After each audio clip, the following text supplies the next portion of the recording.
Bismillahirrahmanirrahim. Welcome back to my YouTube channel Physics Galaxy Academy. Hope you all are well and doing great in your lives.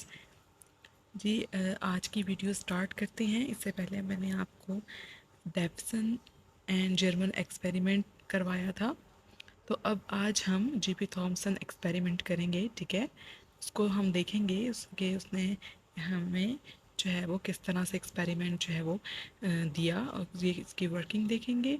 और जैसे deviation और German ने D ब्रोगले के hypothesis को prove किया, इसी तरह जीपी थॉमसन ने डी ब्रोगले हाइपोथेसिस को लेकर उसको प्रूव किया। ठीक है, let's get started.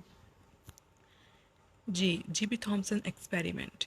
The de Broglie hypothesis that electron behaves as wave when travels and behaves as particle when collides is also confirmed by G.P. Thomson. G P Thomson experiment में भी ये proof कर दिया कि de Broglie का hypothesis को proof कर दिया उन्होंने कि इलेक्ट्रॉन जो है वाकई ही behave as a wave and travel, कि इलेक्ट्रॉन जो है वो वाकई ही वेव बिहेव करता है जब वो ट्रैवल करता है, और जब वो कोलाइड करता है तो वो एज अ पार्टिकल बिहेव करता है। ये स्टेटमेंट जो है डी ब्रोगली हाइपोथेसिस की, ये जीपी थॉमसन ने भी कंफर्म कर दी अपने एक्सपेरिमेंट से। The method used in GP Thomson experiment was different than method used in Davisson Germer experiment. ज़ाहिर सी बात है, डेविसन जर्मर ने अपने मेथड से एक्सपेरिमेंट किया, और जबकि जीपी थॉमसन ने अपने मेथड से एक्सपेरिमेंट किया, तो दोनों का मेथड जो है वो क्या था, डिफरेंट था। अब देख लेते हैं कि जीपी थॉमसन ने कैसे एक्सपेरिमेंट को परफॉर्म किया। Experimental arrangement. In G.P. Thomson experiment, a monochromatic beam of electrons having energy 15 kilo electron volt is incident on thin metal foil that is made of tiny randomly oriented crystals. अब GP Thompson ने experiment में क्या use किया, monochromatic beam of electrons. मतलब monochromatic का क्या मतलब है, जिसकी सिंगल वेवलेंथ होती है। ठीक है, सिंगल वेवलेंथ थी बीम ऑफ इलेक्ट्रॉन्स वाले जो उन्होंने इलेक्ट्रॉन्स का बीम कौन सा यूज़ किया, जिसकी सिंगल वेवलेंथ थी, यानी कि मोनोक्रोमेटिक बीम ऑफ इलेक्ट्रॉन्स। और एनर्जी कितनी थी, 15 इलेक्ट्रॉन वोल्ट, जो कि इंसिडेंट हुई, जो कि उन्होंने एक थिन मेटल फॉइल ली। ठीक है, जिसके अंदर रैंडमली छोटे छोटे क्रिस्टल्स जो हैं वो उन्होंने ओरिएंट कर दिए, और वो एक क्या थी, थिन मेटल फॉइल थी, एक पतली सी मेटल की फॉइल थी, जिस पर 15 किलो इलेक्ट्रॉन वोल्ट को एनर्जी को जो इंसिडेंट करवाया गया, फॉल करवाई गई। ठीक है, और ये कौन से इलेक्ट्रॉन का बीम यूज़ किया गया, monochromatic. The experiment is repeated with X rays of same energy. ठीक है, एक्सपेरिमेंट को बार बार विधि उसी सेम एनर्जी से परफॉर्म किया गया। The diffraction pattern for both cases shows a central beam spot surrounded by diffraction rings. जो डायफ्रैक्शन बना दोनों केसेस में, वो क्या था, एक सेंट्रल स्पॉट बन गया।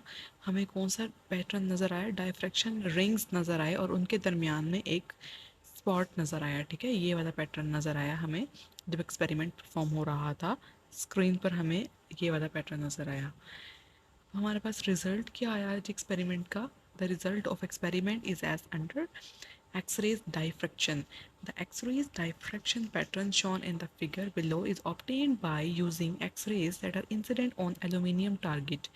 ठीक है, ये जो हमारे पास एक्सरे डाइफ्रेक्शन पैटर्न आया है, ये हमें फिगर में शो हो रहा है, आप देख सकते हैं। तो इसमें क्या क्या क्या एक्सरेज यूज़ की गई। ठीक है, एल्यूमिनियम टारगेट पर फॉल करवाई गई एक्सरेज। ठीक है, जिससे हमारे पास ये पैटर्न बना। इलेक्ट्रॉन डाइफ्रेक्शन पैटर्न क्या बना हमारे पास, अब हम देखते हैं इलेक्ट्रॉन डाइफ्रेक्शन पैटर्न कैसे आया। The electron diffraction pattern shown in the figure below is obtained by using electron beam of same energy as of that of X-rays. ठीक है, इलेक्ट्रॉन डाइफ्रेक्शन पैटर्न जो है वो हमारे पास कैसे आया, हमने इलेक्ट्रॉन बीम का यूज़ किया, सेम उसी एक्सरे की एनर्जी वाला। The target is again aluminium. जो थिन मेटल फॉइल थी वो क्या थी, बेसिकली एल्यूमिनियम की थी। एक्सरे डाइफ्रैक्शन वाले एक्सपेरिमेंट में भी सेम जो है फॉइल यूज़ की गई, और इलेक्ट्रॉन डाइफ्रैक्शन पैटर्न में भी सेम फॉइल यूज़ की। रिजल्ट दोनों के क्या आए, सेम आए। आपके सामने दोनों डायग्राम आप देख सकते हैं कि जी दोनों डायग्राम से पैटर्न जो है वो डाइफ्रैक्शन पैटर्न जो है वो सेम आ रहा है, because of using the same energy and same target metal, यानी कि एल्यूमिनियम मेटल यूज़ की गई दोनों में। अब हम कंपैरिजन कर लेते हैं कि वो बता रहे हैं कि दोनों एक्सपेरिमेंट से जीबी थॉमसन ने जो दोनों एक्सपेरिमेंट किए, एक्स रे डायफ्रेक्शन पैटर्न और इलेक्ट्रॉन डायफ्रेक्शन पैटर्न, तो उनका क्या आया, रिजल्ट सेम आया। ये हम कंपैरिजन कर रहे हैं। Since X rays when travels has wave nature, therefore electron beam when travels also wave nature. अब ये जो आप देखें कि इसका जब हम कंपैरिजन करेंगे दोनों एक्सपेरिमेंट्स का, जीपी थॉमसन ने दो एक्सपेरिमेंट परफॉर्म किए, एक एक्सरे डायफ्रैक्शन और दूसरा इलेक्ट्रॉन डायफ्रैक्शन पैटर्न। तो उन दोनों का रिजल्ट सेम आया क्योंकि उसमें सेम एल्यूमिनियम फॉयल जो है वो यूज़ की गई थी, यानी कि जो टारगेट फॉयल थी वो सेम यूज़ की गई दोनों एक्सपेरिमेंट में। और उस एक्सपेरिमेंट से भी यही प्रूफ हुआ, यही हमें पता चला कि X rays when travel has wave nature, therefore electron beam when travels also have wave nature. X rays जब ट्रैवल करती हैं उनकी भी वेव नेचर प्रूफ हुई, और जब इलेक्ट्रॉन बीम ट्रैवल करता है तो उसकी भी वेव नेचर होती है। ठीक है, ये प्रूफ हो गया, ये कंपैरिजन हो गया। अब कंक्लूजन क्या निकला, GP Thomson experiment confirms the de Broglie hypothesis that electron behaves as wave when travels and behaves as particle when collide. जी, डीपी थॉमसन एक्सपेरिमेंट ने भी कंफर्म कर दिया कि डी ब्रोगली हाइपोथेसिस को कंफर्म कर दिया, प्रूफ कर दिया कि वाकई de Broglie hypothesis was correct. De Broglie hypothesis जो है वो सही था। ठीक है, electron behaves as wave and when travels and when behaves as particle when collide. ठीक है, जीपी थॉमसन एक्सपेरिमेंट था जी, ये उन्होंने भी ये प्रूफ, यही प्रूफ किया कि डी ब्रोगली हाइपोथेसिस ने कंफर्म किया जीपी थॉमसन एक्सपेरिमेंट ने।